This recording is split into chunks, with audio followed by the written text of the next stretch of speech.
Alright guys, going to do a quick movie review, which I never do on this channel, and mostly for the fact that I stopped going to movies over a decade ago. Literally the last movie I saw in the movie theaters was The Expendables 2010, and I've just been put off from Hollywood ever since. I mean, they just have not produced anything but garbage after garbage after garbage and propaganda, and just essentially movies that I would not want to pay for.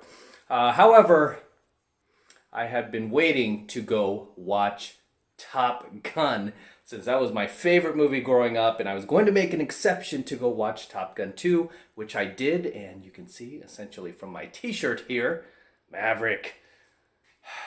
Went to go watch Top Gun. A little bit tired actually, because I was working like crazy all week and had to run a program and all this. I'm still a little underslept, and then I caught the last showing with my girl at the movie theater, and it was such a great experience to be back in a movie theater after not having been in an actual movie theater for over a decade. I mean, it was just crazy to be there, and she got popcorn and all that, and I really miss that. I really actually miss going to the movies. And so it was a great experience, and we might even go watch it again just to let you know how much I enjoyed this movie. But I will go ahead and break into this review and tell you if it's worth watching, and try not to give away any spoilers, but just kind of give you a few broad strokes about Top Gun 2. And this is coming from somebody who watched Top Gun 1 in the movie theater as a kid, and I actually enjoyed it so much that I wanted to become a pilot myself back then, and wanted to apply to the Naval Academy. Actually, a buddy of mine from high school applied to the Naval Academy and learned to fly jets.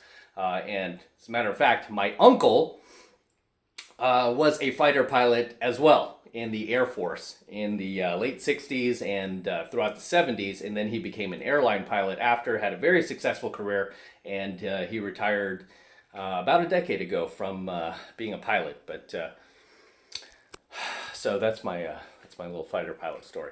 Either way, but he used to tell us stories growing up about just basically the Vietnam War, and how he just his experiences as a fighter pilot. So it was always exciting. It was always exciting. So when Top Gun came out, there seemed to be a lot of pilot movies back then, by the way. There was Top Gun. There was Iron Eagle, which was kind of like the poor man's Top Gun. Loved Iron Eagle, especially as a kid, especially as a teenager, right? Doug Masters. If you've never watched Iron Eagle, 1986, do yourself a favor and watch that movie. Also, there was another pilot movie that came out around that time, like early 80s. It was Clint Eastwood, Firefox, another one of my favorites. And they just don't make movies like this anymore. And this is what prompted me to actually make the time to go watch this movie from front to back. And that's hard to get me to do these days. I just don't like to sit and watch movies these days. I have better things to do. However, I did watch this movie from front to back, and it was a great experience. First thing you'll notice about Top Gun 2 is it deviates from the Hollywood narrative, which is very unpatriotic these days, and pretty much demonizes the military. It totally deviates from that, and this movie is very patriotic. There's actually even a scene where Maverick is giving this speech in front of an American flag. I mean, and you just would not see this in Hollywood movies these days, right? Because most of Hollywood, let's face it, I mean, they hate this country. They hate what it stands for. They hate patriotism. So, yeah, you're just not going to see stuff like this anymore. And this is why, I mean, I'm just glad that I made the time to watch this movie, because it did not disappoint in that, as far as that goes. And I don't think you're going to see another movie come along quite like this one for many, many years, if ever again, unless they do Top Gun 3. Which they might, who knows, right? They might. I mean, this movie is making a whole lot of money around the world. And so you're not going to see movies like this made anymore, where it's not filled with wokeness, propaganda, indoctrination. It's just a movie that you could sit back and enjoy. right? It's just a movie you could sit back and enjoy and kick your feet up and watch. And this movie is pretty much, it's not, also the thing I love about Top Gun 2 is it doesn't follow all the characters like a lot of movies do these days. It's like they want to be, you know, inclusive, so every character has balanced screen time. No, this movie follows Tom Cruise. This is his movie, and it follows him throughout the whole movie. Everybody else is just kind of like a bit player in his story of being Maverick, which I love, right? I'm like, yeah, he's the star of this movie, you know, and everybody just take a back seat because we're paying to watch Tom Cruise. We're not paying to watch all these other actors that just came on the scene like 5 or 6 years ago. No, we want to watch Tom Cruise. That's what we're paying for. So even his love interest in this movie, who's played by Jennifer Connelly, who I really haven't seen many of her movies. I remember she was in this one movie way back in the day called Career Opportunities, which was kind of a forgotten movie, but she was pretty hot in that movie. But either way, she plays his love interest, and even she's not, you know, she's not like a huge part of the film, as Charlie was in the original Top Gun, played by Kelly McGillis. So even Kelly McGillis had more of a role in Top Gun, you know, the first Top Gun, than Jennifer Connelly does in Top Gun 2. You know, and same goes for Goose's son. His name is Rooster in the film, and you know, even he is, you know, just kind of takes a backseat to Tom Cruise. You know, and the story with him basically is, you know, he has some resentment towards Maverick because obviously, you know, Maverick was flying the plane when they went through the jet wash, and he holds him responsible for his dad's life. But, you know, I mean, it's crazy how like 3-4 decades later, he's kind of still holding that inside. You know, it still bothers him. The other thing I like about this movie is the fact that there's not extensive like CGI where it looks fake. As far as I know, a lot of the actors, and especially Tom Cruise, did a lot of their own stunts. They were pulling real G's apparently, and he really made them work for their paycheck to be in this film. So if these actors thought they were going to sit back and like let my CGI double do all the work, no, they had to put in some work in this. And when you watch the film, you'll be very pleasantly surprised that it's not overdone with a ridiculous amount of, you know, CGI, which, you know, obviously oftentimes looks very inauthentic and fake, and it just ruins the movie, especially with these superhero movies. This is why I can't get into any of these superhero movies. They just look so fake and try hard and just cringy, to take a word from the millennial generation, right? I can't get into it, right? But with Top Gun 2, I was like, man, this is real, right? No, it looked real, right? I was like, wow, this is pretty good. You know, I couldn't really, you know, dissimulate too much between like, are they really doing this, or is that, you know, computer animation? I don't know. This looks real, right? So it keeps you in.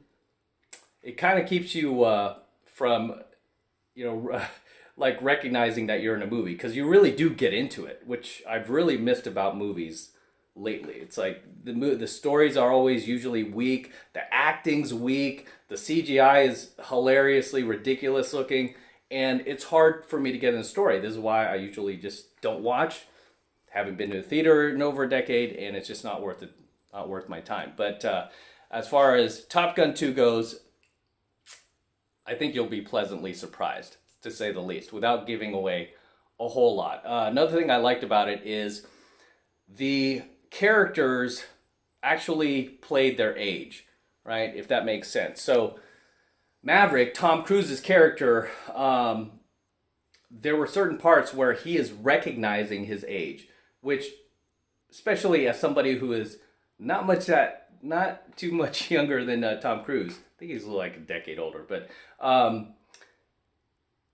when you get older, you start to recognize your age, right? And I like that they made a point to, you know, take the time in the movie to recognize that, right? Because obviously fans of Tom Cruise are also feeling their age, right? And I like the fact that they went into that part of the story and they found ways to fit that in there without disrupting the story, where he was recognizing like, hey, I'm getting older, you know, I can't just keep being this crazy fighter pilot, and you know, but this is who I am. I can't change who I am, you know. And there are very few movies that I've seen where their character recognizes their age. I think the last one was probably like Rocky 4 or something, where Apollo was like, hey, I'm not getting older. And Rocky was like, yeah, you kind of are. He's like, I'm going to fight Drago anyway. You know, it's like you can't take that tiger blood out of you. And Maverick definitely has that. But that was probably the parts of the movie that I appreciated the most as somebody who is getting older and, you know, just not ready to hang it up, you know, not ready to hang it up yet. And Maverick is definitely not ready to hang it up. And also the fact that there aren't really any other pilots out there who are as good as him. That's why he has to come back. Right? And I kind of think about like my pickup career. People are like, when are you going to retire? When are you going to retire? I'm like, as soon as I stop running circles around kids like half my age in, you know, in these venues, when I see some real competition, maybe I'll think about it, but I haven't seen any. You know, the competition gets worse and worse. I had better competition, you know, over a decade ago when I was at my, you know, like really when pickup was at its peak. Then now I'm like, there's really no competition, nobody in sight. So, man, this shirt looks good.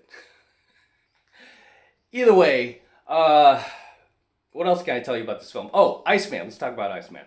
Without giving away too many spoilers, I will tell you right now, Val Kilmer, who plays Iceman, he's in the movie. Okay, I mean, that's not really a secret anymore. The movie's been out for a few days now, and some people saw an early showing of it. But Val Kilmer is in the movie, playing Iceman, obviously. And the thing about his voice, I don't know if you've heard about Val Kilmer's voice, but he had throat cancer, so his voice is like really raspy and doing this. So they used a digital voice. Yeah, I'm not going to go into the dialogue of what they said. It's a very touching scene, right? And they very much stay in character. There's not a whole lot of like, oh, you poor Iceman. No, they pretty much stay in character, which I like, because it's a total bro moment. Even though the guy has like cancer, he can't fly anymore. It's a total bro moment. So there's more to his character too with what happens to him, but I'm not gonna go into that because that'll probably spoil it for you. But I wish they didn't do that. Either way, Iceman was in the movie. Good performance, great scene. You'll love that. And you know, the thing about this movie too is it's probably one of the last movies that you'll see where, how can I say this? You have to understand, like, when it comes to Tom Cruise, he is a movie star, right? Tom Cruise is a movie star, and he's one of the last real movie stars in Hollywood now. And this is why it's, you know, it's hard to watch any other movies because, you know, you can't find a guy like this these days, right? I mean, the last real movie stars before him were like a Clint Eastwood, Arnold Schwarzenegger, Sylvester Stallone, and you don't see a whole lot of these guys around anymore. Right? Now you just kind of see like actors, right? And they don't have that screen presence anymore. The reason why you don't find guys with that level of screen presence anymore is because Hollywood's woke and they're more about, oh, I got to find the most diverse, you know, LGBTQ, like trans, you know, and like multi-skin color person, I can't, you know, put them in the movie. And people don't really connect with that person because they don't have that bravado and they're missing that, what they call in Hollywood, the it factor to get on screen and really captivate the audience. Like a lot of these newer actors just don't have that. They don't. You know, I haven't seen any. Have you? I haven't seen any actors like that where I'm like, wow, this guy is the next Tom Cruise. They used to say stuff like that in Hollywood. This is the next Tom Cruise, or this is the next, you know, Burt Reynolds. You just don't see that anymore. So this is why a lot of movies these days suck. People are tuning out. People are tired of watching all the wokeness. This is why Netflix stock is tanking like the Titanic, because people don't want to watch this garbage anymore, even for free. They don't want to watch this garbage. But you will want to watch Top Gun 2, right? Because it's definitely worth the price of the movie ticket. I enjoyed it. I will probably go watch it again with my girl, and or I might watch it with some guy friends, actually, that haven't seen it yet, and get their reactions. But great movie, and I'm so glad I went, and I probably won't watch another movie again in the theater unless, like I said, they come out with Top Gun 3, right? But you'll love this movie. There's a lot of, one thing I didn't talk about were just a lot of the shots were just insane. Just the cinematography is off the hook. I mean, if you thought Top Gun 1 was a great movie, I mean, you'll love Top Gun 2.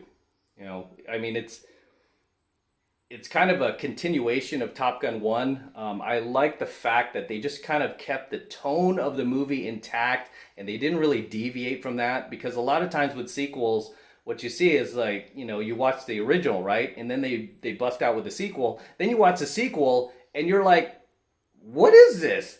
Is this the same movie? You know, it has the same title with the number 2 in it, but is this the same movie? Right? It just seems like it's like completely different. Either way, watch Top Gun 2, guys. Highly recommended. There's not another movie right now that I could recommend. I mean, there's just not a whole lot out there. I mean, even some of you guys like mentioned like, oh yeah, remember back in the day, it was like Cobra Kai, watch Cobra Kai, and it's like, yeah, I mean, I get it, right? But I mean, even Cobra Kai is like deviated from a lot of the originality of the Karate Kid, right? But not even gonna get into that. If you want to watch Top Gun 2 and you're asking if it's worth it, I will give it the thumbs up. And this is coming from somebody who really doesn't like Hollywood anymore, even though I live pretty close to it. And I really don't like the movies they produce. And I'm tired of the wokeness and the propaganda and all that other indoctrination, which is not in this movie, you know. And of course, the reason why is it's produced by Jerry Bruckheimer, right? Jerry Bruckheimer, who produced the original Top Gun, is not a woke guy, right? He just loves great movies. He doesn't, you know, he's not about like, oh, you know, let's make sure it's multicultural is diverse enough. No, he's about the story. You know, if a multicultural person fits in there, great. But if it doesn't, then no, right? Because he wants to please the audience, not, you know, the woke mob in Hollywood. So there you have it. There's my Top Gun 2 review. If you've seen it, let me know in the comments below, and let me know what you think if you've seen it. And if you haven't seen it, what questions you have, or anything else, any other comments you want to make about the movie, drop your comments below. I always love to see you guys in my comments. I always love to read your comments. So drop those comments below. And as always, this is Matt Cross signing out from AlphaMaleSecrets. Make sure you like, subscribe, hit the notification bell as well. And if you want to support my work and everything I'm doing here, obviously jump into my premium AlphaMaleSecrets monthly coaching program. It's only $1 for the entire first month of coaching lessons from me. Premium AlphaMaleSecrets coaching lessons from me. And this movie is probably one of the last of the alpha male movies that you will see out there, guys. I hate to say it. Like I said, unless they produce a third one. All right, unless they produce a third one. So those are my thoughts on that. I mean, you know, as far as like superhero movies and all, no. They've got nothing on Top Gun 2, right? And most of the superhero movies have gone woke themselves. So I don't know why you guys keep paying for that stuff. Watch Top Gun 2. Jump into my premium AlphaMaleSecrets coaching program. It's only $1. Just click the link below. It'll take you website where you can get signed up right now. Just takes 2 seconds, so do that now, and I will see you in my next coaching video. Signing out with my Maverick t-shirt. Until next time.